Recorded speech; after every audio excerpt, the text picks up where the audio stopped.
هلو جايز، جبت لكم قصة جديدة عن البنت اللي كانت راح تموت بسبب روبلوكس. البنت كانت تحب شيء اسمه روبلوكس، وكانت تحب تلعبها كتير جايز، وكانت تحبها. وفي يوم من الأيام شافت ماب اسمه إذا دخلت تحت هالثلاثة، وهي ما تعرف هاد الخرافات كيف كيف راح يعمل، كيف راح يخترق لي هاد الشيء. ودخلت له التليفونها تهكر صارت شوي، وجات لقت رسالة فيها أنا أراك.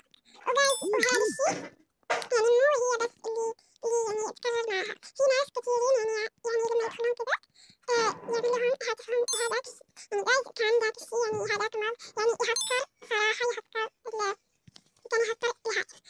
وبس هي كانت كذا كل يوم تجيها رسالة ابعتي يكفيني اني اراك، بصي على الشباك. وكانت لما تبص على الشباك تشوف واحد لابس